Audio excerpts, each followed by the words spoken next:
Film fans of YouTube, hello and welcome back to the channel. My name is Josh, your movie apprentice, and today I am looking at The Meg 2, The Trent, directed by Ben Wheatley and starring Jason Statham, Jing, Shuya, Sophia, Cliff Curtis, and Paige Kennedy. And this follows, once again, Jonas Taylor. The expedition team, after a few years, are now diving into the trench below that climate cloud thingamabob. But thanks to some sabotage and just some misfortunate events, they are once again plunged underwater to deal with the Meg problem, or at least that is what the plot would like you to think, because I'm going to be completely honest with you.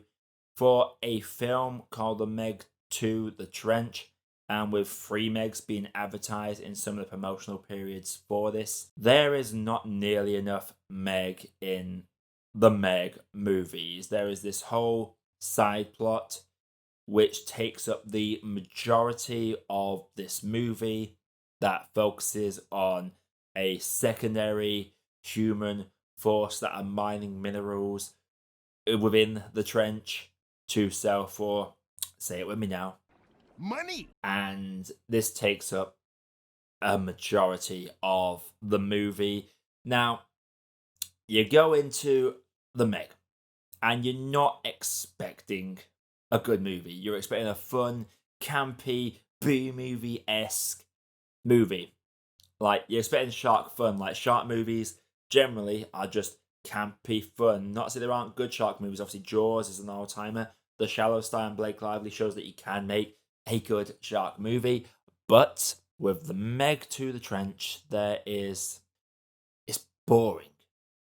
I hate to say this, but how do you make a movie that features Jason Statham fighting 3 megalodons and a giant octopus boring? That was me for most of the movie. I did enjoy that a lot of the actors came back. The little girl from the first one, Shuya, Sophia, Mei Ying, she is back. She's obviously a bit more grown up now.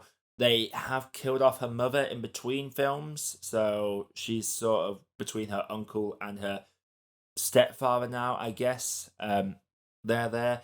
We have DJ return. You know, the guy who was screaming all the time in the first one. He's back in this, and I will say, of the few positives I have for this, he is probably one of the most smart and best character growths I have seen in any movie ever. The amount of times where you'll see characters in between films go to the next one, they're either the exact same, or they've not really done much, or they're still making the same mistakes. This guy has gone from the guy who can't swim and screams like a coward all the time in the first one to basically becoming an absolute badass. And he has so many good moments in this. It's like they said to Paige Kennedy, like, hey, do you want to come back for Meg 2? He's like, fine, but I want DJ to actually be competent in this movie. And I'm like, okay. And they give him that competency, and he is good in this. Probably only big fan can say, oh, I know, so Pippin returns. Remember that dog that became a little bit of a meme in the first one? He's back. Apparently, this rich couple, this rich woman that takes her dog on holiday, just don't go to where she's holidaying, because apparently Megs are always going to show up. That's what's going to happen. Now, there are a lot more Megs munching on people in this one, but I don't know. It just feels very soulless. There is this one sort of death that's kind of mean-spirited, I would say, and that is a little bit off-putting. Like, obviously you want to see people get eaten, but Jesus Christ, you get some questionable choice when it comes to, right, are we making these characters annoying before they get eaten, or do we make them nice and livable so you feel bad when they get eaten? I decide, for the most part, to do a bit of both when it comes to the characters that are chow. I forgot to mention as well that there's a megalodon in captivity. So you got a megalodon in captivity, and obviously it wants to escape. Not really built up on, not really established how it breaks out so easy, why it decides to break out now. There's this weird dynamic between Zhu and the megalodon that's in captivity, and just the whole subplot just feels very wasteful. This film doesn't know it wants to be campy or not. Like, the first one at least played it serious-ish, but embraced the campiness to it. This one seemed very odd. There was actually this moment where they try and build up a character's death as really emotional, and you do, like, in the moment you want that character to make it somehow, because it is brutal, but I couldn't help but feel what was his character's name? Were they in the previous film? Because there are returners from the previous film in this. I actually had to go and look up, like, right, how many of these were in the previous movie? And these extras are like, these have been our friends for years. A lot of them that are new are just there. They're just cannon fodder. I don't know. It feels like we spend a lot of time juggling tones. There are a lot of times where the characters would be in a life or death situation and panic in one scene, but then the next they'll be making a quick. They're in a life and death situation. Quick, go into my bag, get this emergency piece of equipment, and they have to put a gag in there, even though there's something that's probably about to him, about to find him. It's very jarring and very messy. And when it gets to the actual Megalodon stuff, which we have to wait an ungodly amount of time for, it feels like forever before we get to actual Meg stuff. The Megs spend more of the movie eating structures than they do actual people or attacking people.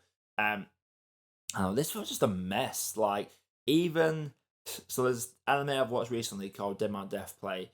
Long story short, there's a character in this who loves shark movies. Like, her whole outlook on people is, if there's someone that loves shark movies, they can't possibly be a bad person. It's literally a lot of dialogue to say. But they're obsessed with shark movies. They watch all the shark movies. They sleep in a shark sleeping bag. Even she would be disappointed in this movie. She just, I don't know. I'm not expecting greatness. I'm expecting like 3-star at best. Fun time at the movies. See Jason Statham fight sharks. And while we do get that, by the time we get to it, it just feels very, I don't know. The dynamic between Mei Ying and Jason Statham's character is good. Like, that has transferred over from the first film quite well. The banter between these two. When it comes to some plot reveals as well, I will say I didn't predict some of the players involved in it, so I guess I gotta give the movie props for that. But I don't know, this film struggled when it came to tone, it struggled when it came to focus, and it feels like it was trying to, it just feels like they tried to make something serious, then remembered, oh yeah, we're making a dumb shark movie, so let's not actually bother. But they still leave the deep stuff in there as touched upon but never explored, and just give me a dumb shark movie. Like, say an explosion goes off in the trench during a shenanigan, like the Megs want to get free, they're aware of it, they break through, and the whole movie is they're having to chase down and hunt these sharks, go full Jaws but a bit more campy, and having just chasing these sharks across the oceans for 3 movies and trying to limit a national incident or whatever you want to call it. Just no more than this. I don't know. This is a movie that I'm tired of talking about now, and I just probably look bamboozled for most of this review, so I do apologise for the lack of quality in this review. But yeah, I would say it made me angry, but it's just not good.